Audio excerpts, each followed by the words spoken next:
For decades, Ozzy Osbourne shocked the world with his music, his madness, and his unbreakable persona. But in the hours before his death, something changed. A private message, buried in a voice note, surfaced that no one expected. It wasn't meant for the public. It wasn't a song or a scream. It was raw, deliberate, and unlike anything he'd ever said before. And now, it threatens to rewrite everything we thought we knew about the Prince of Darkness.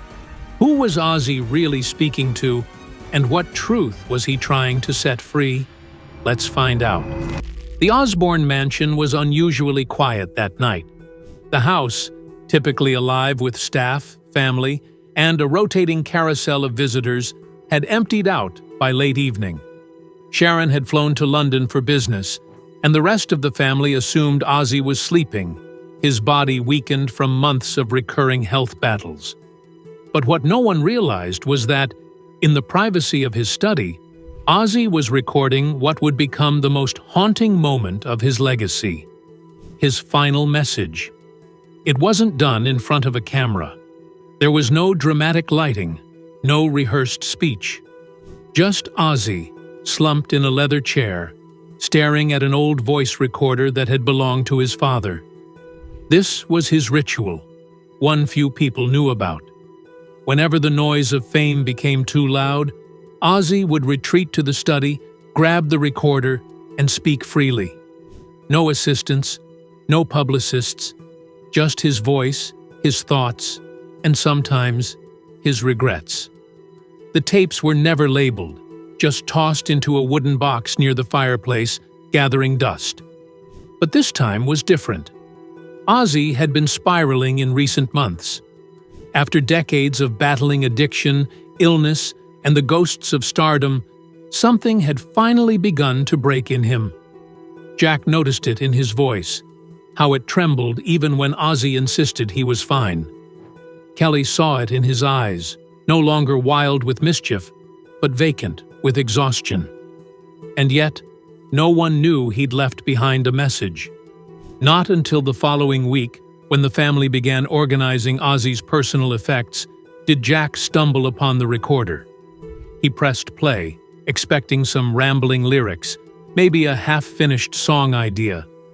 Instead, he heard this: "If anyone finds this, I hope you're ready, 'cause I've been living a lie, and I'm tired." That first sentence stopped Jack cold. He replayed it, rewound, played it again. Ozzy's voice was tired, yes, but there was clarity too. Purpose. He wasn't intoxicated. He wasn't rambling. He was confessing. What followed was a 9-minute recording that would change the Osbourne family forever. Ozzy spoke of betrayals, of shame, of a contract he once signed that sold everything except his soul, and how he regretted trusting people who saw him as a product, not a person. He didn't name names, but the allusions were sharp, clear enough for those close to him to understand who he meant. They say the devil's in the details, but the devil was always in the dressing room. Jack sat in silence for the full 9 minutes. When it ended, he stared at the recorder, knowing full well what it meant. If this tape ever got out, it wouldn't just rattle fans. It would set fire to the carefully curated empire built around Ozzy's name. And yet, it was undeniable. The world needed to hear this. What Jack did next would pit him against the very people who claimed to love Ozzy most. The next morning, Jack made 3 copies of the recording. One for himself, one for a lawyer, and one for someone he hadn't spoken to in years. Ozzy's former manager, Peter Grant. Not the legendary Zeppelin manager, but the younger exec who had taken over during Ozzy's second wind in the early 2000s. Their relationship had ended abruptly under murky circumstances, but Jack remembered one thing his father once said about Peter. "He's a bastard, but he's not a liar." Peter met Jack in a diner on Sunset Boulevard. When Jack played the tape for him, Peter sat back slowly in the booth and didn't say a word until it was over. "You're not supposed to have this," he finally said. "This wasn't meant to survive him." "What the hell does that mean?" Jack asked. Peter rubbed his temples, looking out the window like he was debating whether to run. Then he leaned in close and lowered his voice. Ozzy didn't want to be remembered as a puppet. He was planning to destroy that tape. Jack was stunned. Then why didn't he? Peter smirked. Because deep down, he wanted the truth out. But only after he was gone. He just didn't trust anyone to release it the right way. Jack felt the weight of the decision before him. He had the truth, raw and unreleased. But he also had a family whose livelihood was built around preserving the Ozzy legend, not dismantling it. Meanwhile, whispers had already begun swirling online. A rogue assistant had posted an encrypted tweet claiming, "Ozzy's final words will blow the roof off." No one took it seriously. Not yet. Back home, Sharon had returned from London and noticed the tension immediately. Jack avoided eye contact. Kelly was quiet. Even the house staff acted like something had changed. It was only a matter of time before the tape's existence became public knowledge. Jack faced a moral war within himself. Did the world deserve to hear Ozzy's unfiltered goodbye? Or would it only tarnish the icon his father had spent decades becoming? But then came the twist that made the choice for him. A second recording was discovered, and this one named names. The timeline was tight, uncomfortably so. According to official reports, Ozzy was surrounded by family in his final hours. Peaceful, dignified, private. But that narrative cracked the moment news of the tape leaked. Because while Sharon Osbourne stood by her husband's side publicly, behind the scenes, she was caught in a flurry of frantic phone calls from one particular number she refused to answer. The caller, Jack Osbourne. Jack had found the tape. After Ozzy's death, he'd returned to the family home, not just to mourn, but to search. His father had hinted too many times about unfinished business, and Jack had long suspected there were things even Sharon didn't know, or didn't want to know. It didn't take long. Jack and Jeremy found the shoebox in less than an hour. Jack played the tape alone, behind a locked door, and according to Jeremy, what came out of the room was not silence, but a scream. He tried calling Sharon immediately. No answer. He called again, and again. Left messages. "Mom, you need to hear this. It changes everything." Still nothing. So he drove across town to Sharon's estate. By the time he arrived, her assistant told him she'd left in a black car just 30 minutes earlier, bound for a private legal meeting. Jack didn't wait. He uploaded the tape to a private drive, then sent a copy to two of his most trusted friends. One a journalist, the other a former entertainment lawyer who had worked with Ozzy in the 1980s. Both confirmed the recording's authenticity. When Sharon finally returned his call, nearly 9 hours later, it was already too late. Jack had posted the existence of the tape to Instagram, not the full audio, just the confirmation that Dad left something behind and the world needs to hear it. Sharon was livid. "You had no right, Jack." He had the right, and you ignored it. The fracture between them was instant and total. Publicly, Sharon released a statement within 24 hours, dismissing the tape as private ramblings, not representative of Ozzy's legacy. But fans weren't buying it, because by then, someone had already leaked a clip, and in it, Ozzy's voice was unmistakable. Worn, emotional, and damning. She meant well, but sometimes the person holding your leash is the same one choking you. Fans and media exploded. What was Sharon hiding? And more importantly, what was Ozzy really trying to tell us before the end? At exactly 11:17 p.m. on a Friday night, Sharon Osbourne's phone buzzed with an incoming call. The name flashing across the screen was one she hadn't seen in years, Peter Grant. She was in the middle of reviewing notes for a scheduled TV interview, prepping her usual sharp-tongued persona. She let the call go to voicemail, but that call wasn't a courtesy. Peter had just heard the second recording, the one Jack had uncovered in a sealed envelope buried in the lining of Ozzy's guitar case, stashed away in the attic. The audio was shorter, only about 4 minutes long, but the content was explosive. This time, Ozzy didn't speak in riddles. He named people, by name.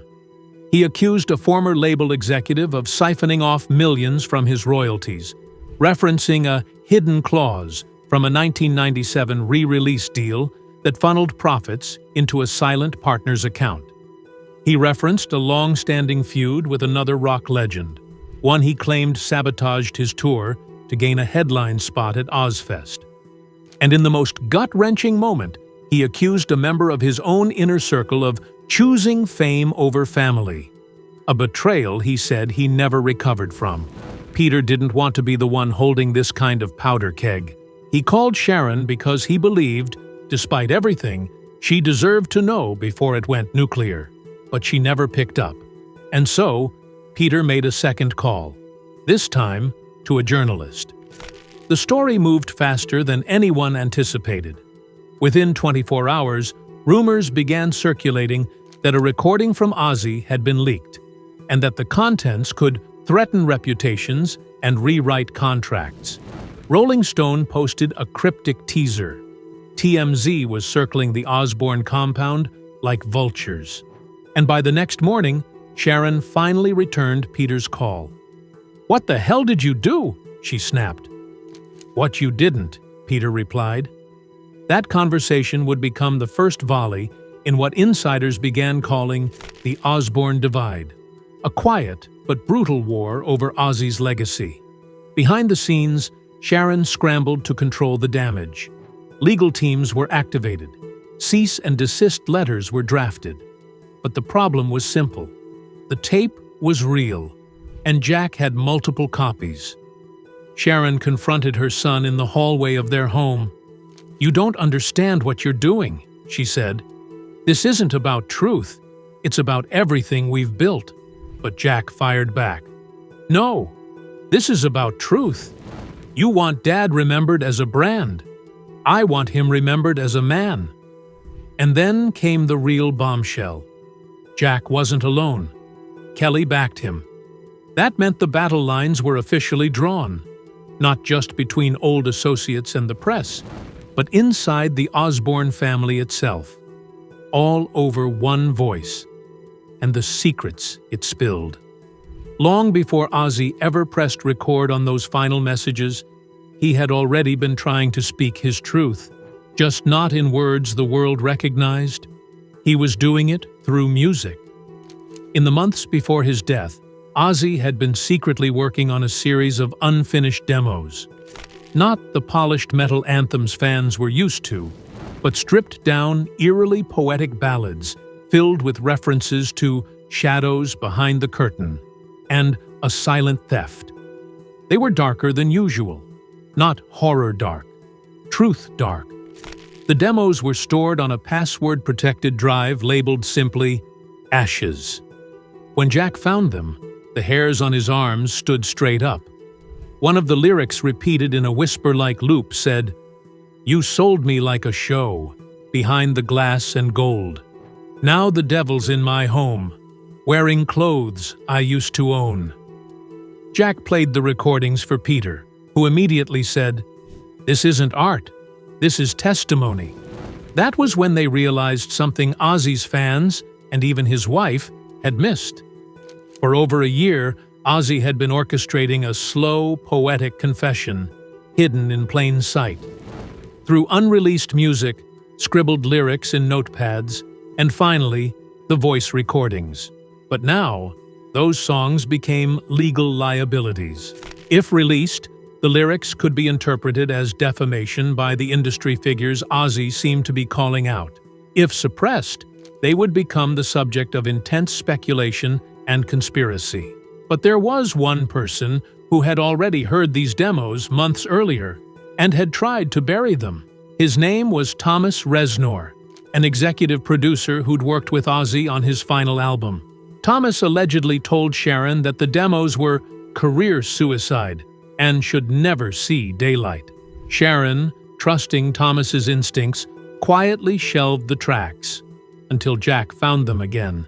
Now, with the voice recordings out and the lyrics adding context, Jack had the missing pieces of a narrative the world wasn't ready for. Ozzy's quiet unraveling, orchestrated as art, buried as danger. But Ozzy didn't want safety. He wanted legacy, and he wasn't done speaking. For years, fans had speculated about what really caused the final collapse of Black Sabbath's classic lineup. The official line was always about creative differences, tour fatigue, and, of course, Ozzy's volatile behavior. But the third and final voice recording changed that. This tape, different in tone and recorded in 2021, was addressed not to the public or to his family, but directly to Tony Iommi, Sabbath's guitarist and co-founder. Ozzy's voice was cracked, but clear. "Tony, if you're hearing this, I never told you what really happened. But I think it's time." He went on to admit something no fan had ever imagined.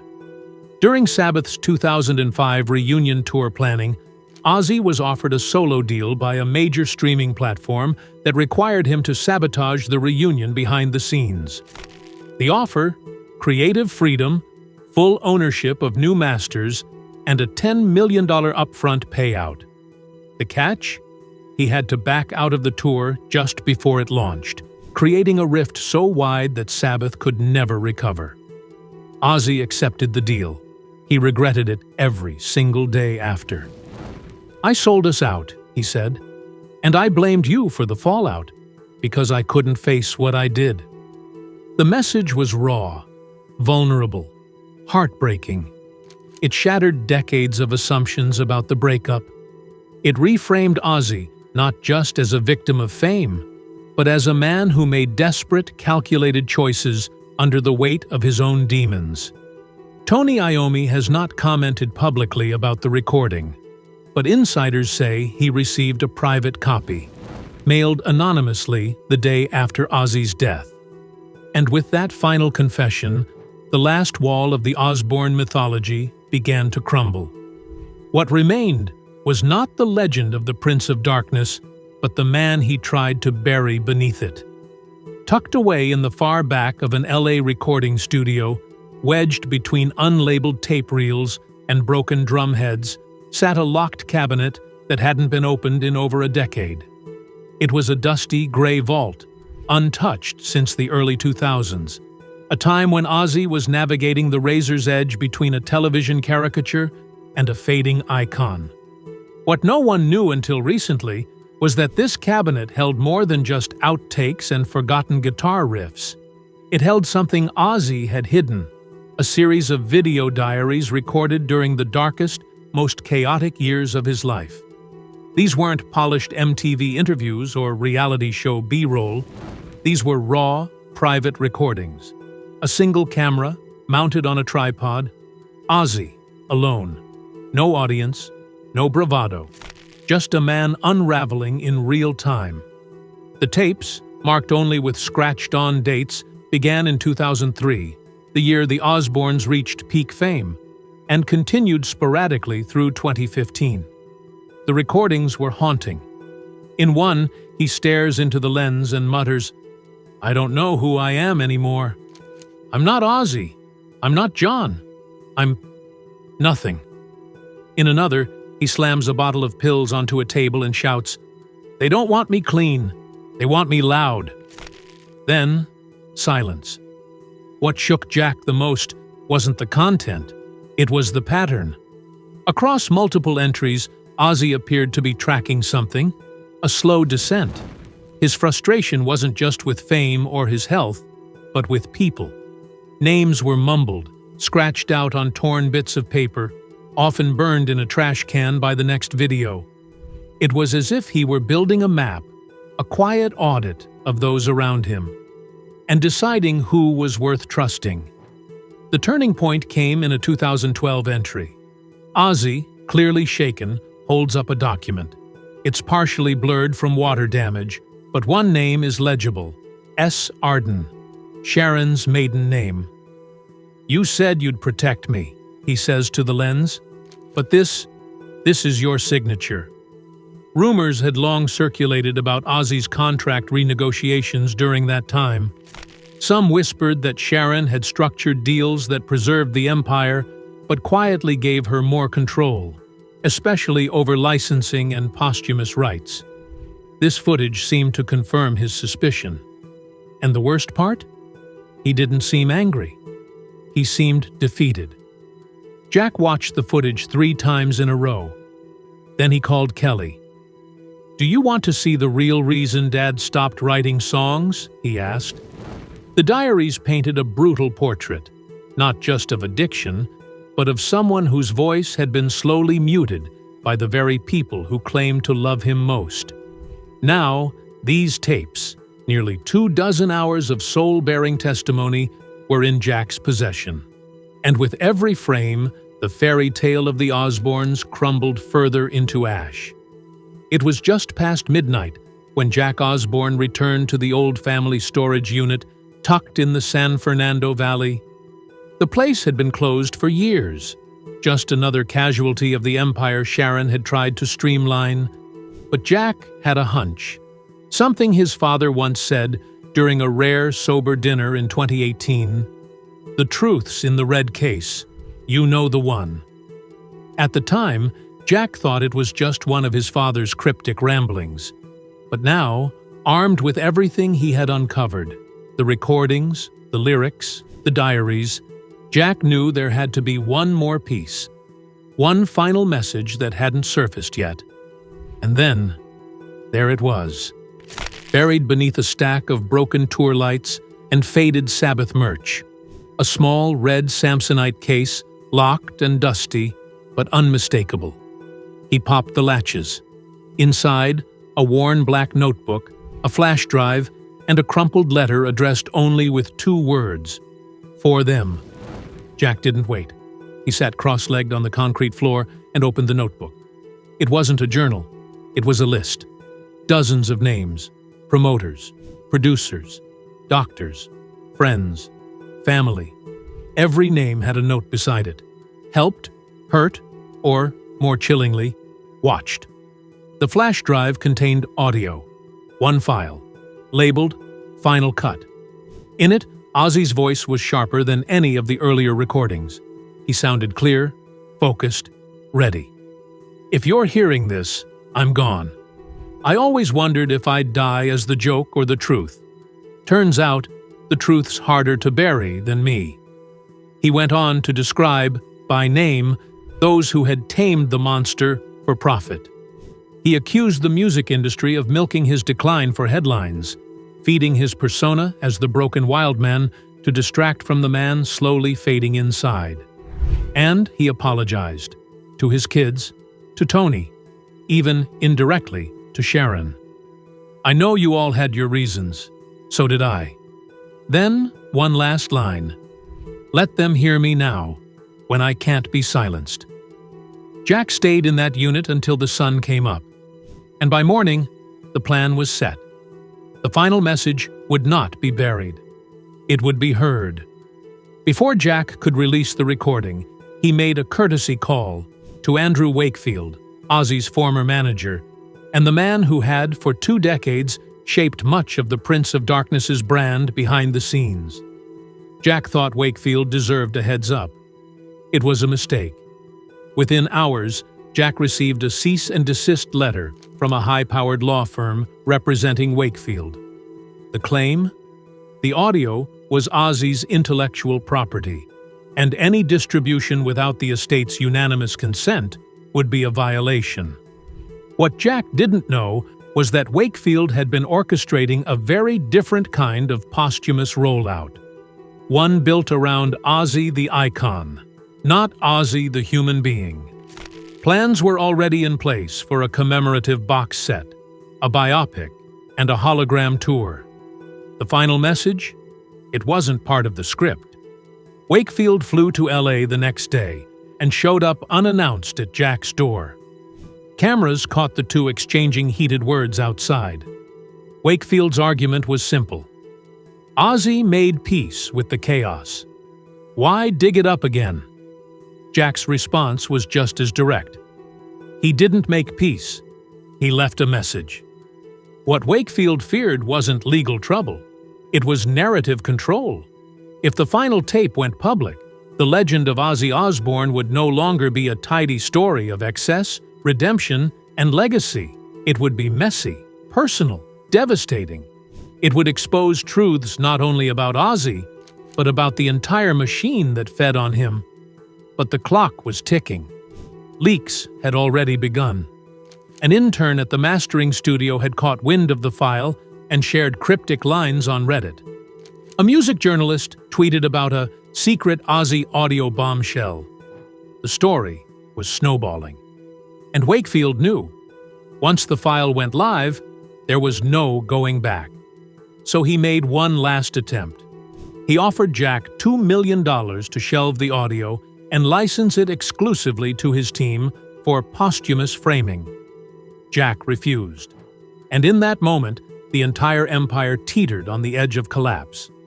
Because the world wasn't about to remember Ozzy the way Wakefield planned. It was about to remember him the way Ozzy chose. It was a Thursday night in Los Angeles, cool and quiet, the kind of night that never hints at a storm. Jack Osbourne sat in a private booth at KROQ's underground satellite studio, fingers trembling slightly above a single button.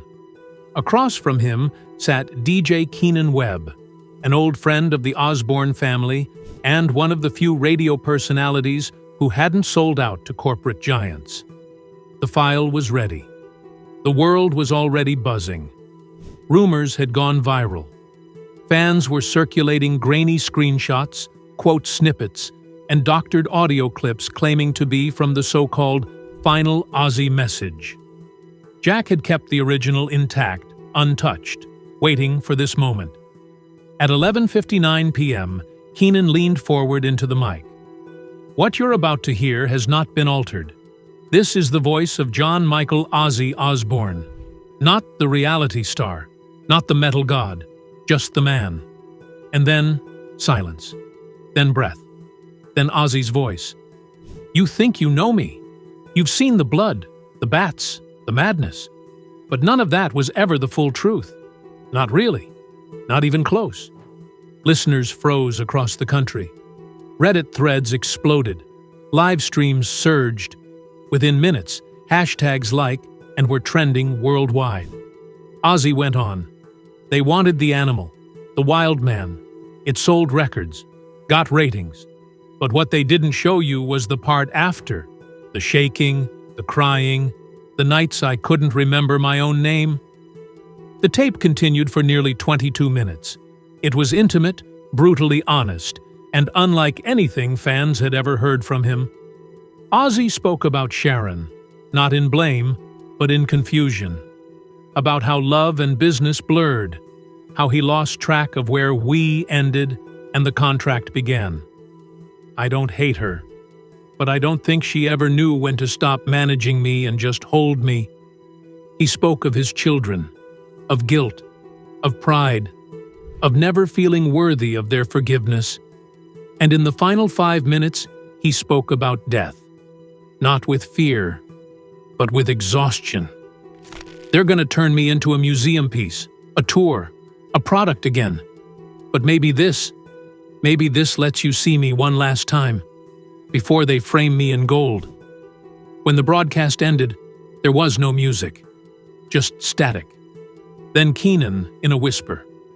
That was Ozzy Osbourne, uncut, one last time. Jack left the studio in a daze. Outside, hundreds of fans had already gathered, holding candles, old vinyl sleeves, and phones pointed at the exit. Someone began to play No More Tears through a speaker. Another sobbed quietly. By morning, the audio had spread to every platform imaginable. YouTube, Spotify, private Telegram channels, underground archives. Wakefield's team scrambled to issue takedowns, but it was too late. The signal had pierced the sky, and with it, the mythology shattered. This wasn't the Prince of Darkness. This was the man who lived in his shadow. Critics hailed the tape as the most important posthumous recording since Lennon's final sessions. Fans called it his real masterpiece. But for Jack, it wasn't about legacy. It was about truth. For the first time in his life, he felt like his father wasn't screaming behind a mask. He was simply speaking. Ozzy Osbourne's final message wasn't about shocking the world. It was about reclaiming his voice. In just 22 minutes, the man behind the myth finally told his story. And now, it's your turn. What will you remember? The legend or the truth? Let us know in the comments, and don't forget to subscribe.